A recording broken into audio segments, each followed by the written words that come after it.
Quels sont les frais obligatoires à payer quand on est livreur Uber Eats? Il faut vraiment en avoir conscience et on va absolument tout détailler dans cette vidéo. Bonjour et bienvenue dans cette vidéo. Ce qu'on verra, on verra les frais liés au fait d'être livreur spécifiquement. On verra tous les frais liés au fait d'être auto-entrepreneur et on verra les frais facultatifs. Et enfin, on verra un exemple fictif du total qui est dû par mois, qui sera déduit de ce qu'on a gagné. Alors premièrement, les frais en tant que livreur Uber Eats spécifiquement. Qu'est-ce qu'il faut verser? Qu'est-ce qu'il faut payer? Déjà, il faut avoir un sac. Selon les marques, ça coûte entre 50 et 80 euros. Il faut un moyen de locomotion, donc une voiture, un vélo, un scooter, une trottinette. Mais ça, imaginons que vous utilisiez par exemple, votre véhicule personnel, donc on va pas forcément le compter. Les frais ensuite de l'application Uber Eats qui sont entre 25 et 30% du montant de la course. Un forfait internet, mais ça bien sûr on compte pas non plus parce que souvent on a déjà un forfait internet. Un support de téléphone, bon on va pas forcément le compter non plus, ça coûte voilà, entre 5 et 10 euros. L'essence, si vous êtes en véhicule ou en scooter, imaginons que vous travaillez quand même toute la semaine, on peut absolument très vite aller à 100 euros par semaine. L'entretien du véhicule, que ce soit au niveau de la mécanique, parce que vous allez rouler beaucoup plus que quelqu'un qui l'utilise pour le privé, on va dire. Tout ce qui est nettoyage, voilà, tout ce qu'il faut pour le laver régulièrement. Ça aussi, c'est des frais en plus. Une assurance spécifique pour une utilisation professionnelle, parce que même si vous utilisez votre véhicule privé, eh bien c'est pour une utilisation professionnelle, donc là entre 30 et 70 euros par mois. Donc rien que déjà les frais en tant que livreur, l'estimation totale mensuelle se situe entre 483 et 577 euros par mois. Donc là bien sûr on a pris le maximum avec la voiture, mais il y a quand même, faut le dire, beaucoup de livreurs en voiture. Le vélo c'est plus vraiment pour les petites villes. Et puis parfois quand on voit qu'il faut aller livrer à 15 km rapidement, on se doute bien qu'en vélo ça va être compliqué. Maintenant, les frais en tant qu'auto-entrepreneur. Alors, on va bien détailler. Vous avez les cotisations sociales à l'URSSAF. Donc, vous donnez 22% de votre chiffre d'affaires chaque mois ou chaque trimestre. Ça dépend. Vous payez par mois ou par trimestre. Alors, ces cotisations, elles couvrent quoi? L'assurance maladie, la retraite, les allocations familiales et les autres charges sociales obligatoires. Admettons, vous avez fait 1600 euros par mois avec votre application Uber Eats. En payant rien que les cotisations sociales, donc 22%, il vous restera plus que 1248 euros net. Ensuite, il y a aussi l'impôt sur le revenu. Donc c'est 1,7 du chiffre d'affaires si tu optes pour le prélèvement libératoire de l'impôt sur le revenu.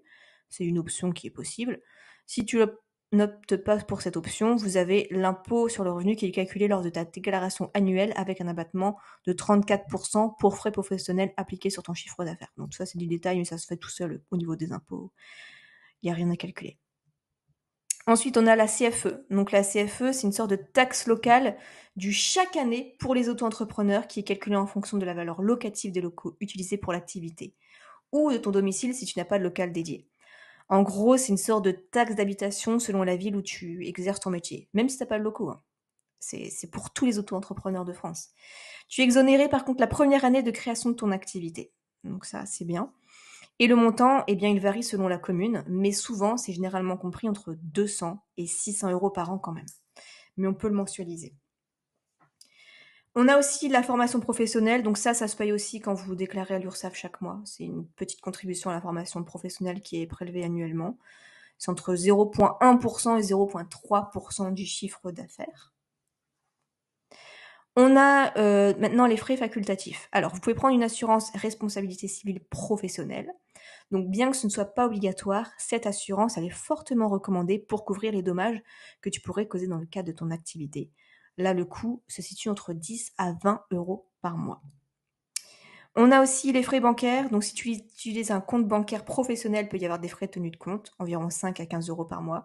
Encore une fois, en fait, en tant qu'auto-entrepreneur, on nous demande d'avoir un compte qui est différent de notre compte courant.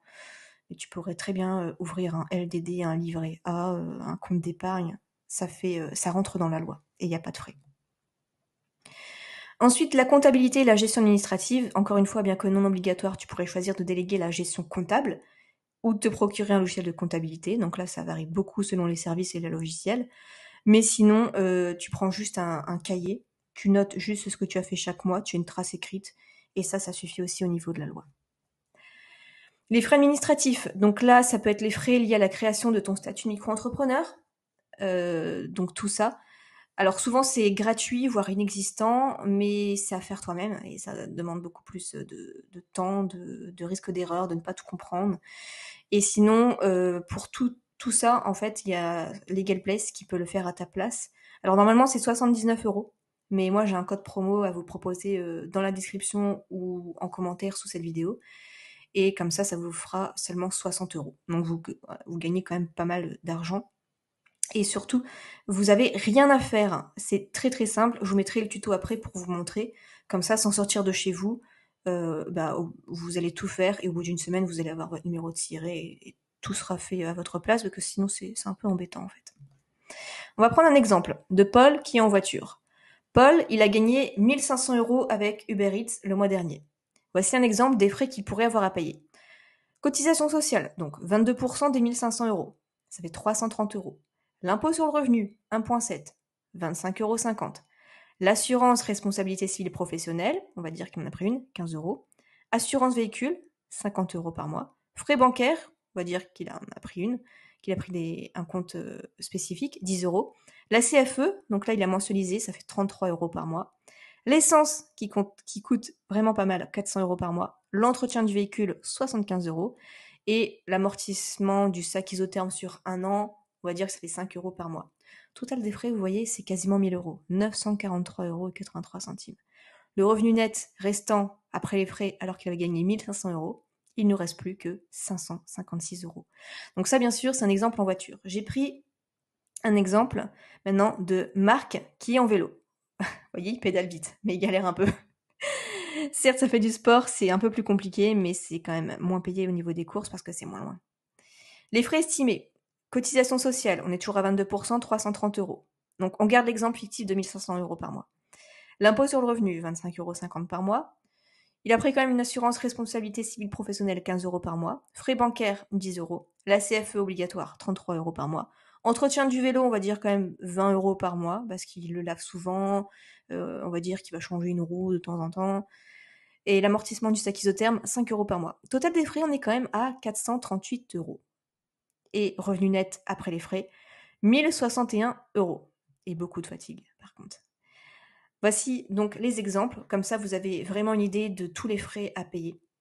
Si vous avez la moindre question, n'hésitez pas à la poser en commentaire.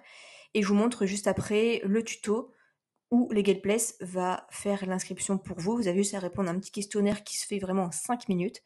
Et comme ça, vous êtes bien plus tranquille au niveau mental, sans sortir de chez vous, pour avoir votre siret, pour démarrer rapidement le fait d'être livreur Uber Eats. Donc c'est parti. Alors comment s'inscrire maintenant pour devenir livreur Uber Eats? Vous cliquez sur le lien qui se trouve dans la description.